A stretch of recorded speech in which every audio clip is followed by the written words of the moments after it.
কথায় আছে পাপ ছাড়ে না বাপকেও।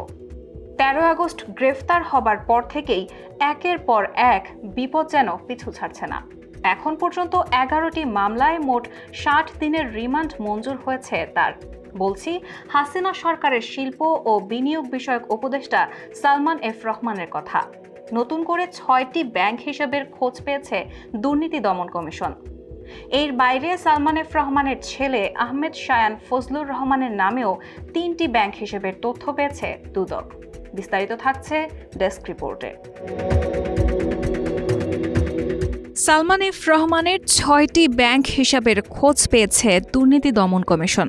এসব ব্যাংক হিসাবে ৪৪ কোটি ৯৪ লাখ টাকার লেনদেন হয়েছে বলে জানায় দুদক। দুদকের তথ্য অনুযায়ী সালমান এফ রহমানের ৬টি ব্যাংক হিসেবে জমা হয়েছে ২৭ কোটি ৫৮ লাখ টাকা, আর উত্তোলন করা হয়েছে ১৭ কোটি ৩৫ লাখ টাকা।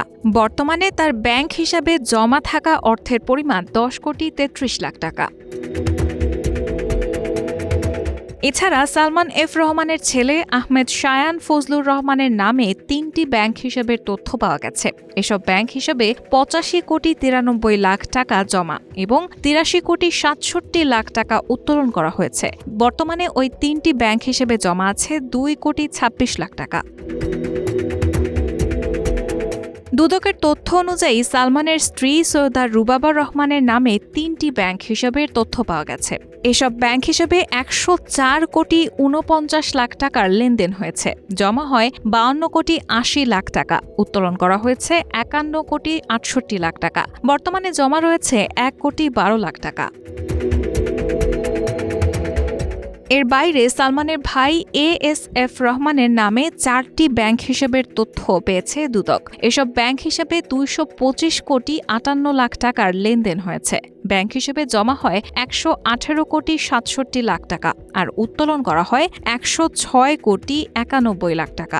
বর্তমানে এসব ব্যাংক হিসেবে জমা রয়েছে ১১ কোটি ৭৬ লাখ টাকা। দুদকের আবেদনের পরিপ্রেক্ষিতে সালমান এফ রহমান ও তার পরিবারের সদস্য এবং সহযোগীদের নামে থাকা ৩৭২টি ব্যাংক হিসাব অবরুদ্ধ করার আদেশ দিয়েছিলেন ঢাকা মহানগরের জ্যেষ্ঠ বিশেষ জজ মোহাম্মদ জাকির হোসেন।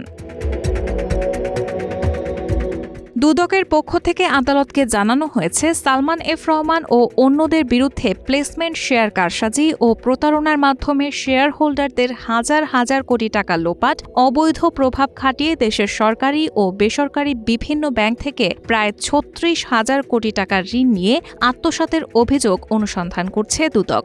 দুদক জানতে পেরেছে সালমান এফ রহমান ও তার পরিবারের সদস্য এবং ঘনিষ্ঠরা এসব ব্যাংক হিসাবের অর্থ হস্তান্তর বা স্থানান্তর করার চেষ্টা করছেন। গত ১৩ জানুয়ারি সালমান এফ রহমান তার পরিবারের সদস্য এবং সহযোগীদের নামে থাকা ২৫০ কোটি টাকার সম্পদ ক্রয় করেছে পুলিশের অপরাধ তদন্ত বিভাগ। ক্রয় করা এসব সম্পদের বেশিরভাগই রয়েছে ঢাকার দোহারে। রাহানা মুন, প্রবাস খবর।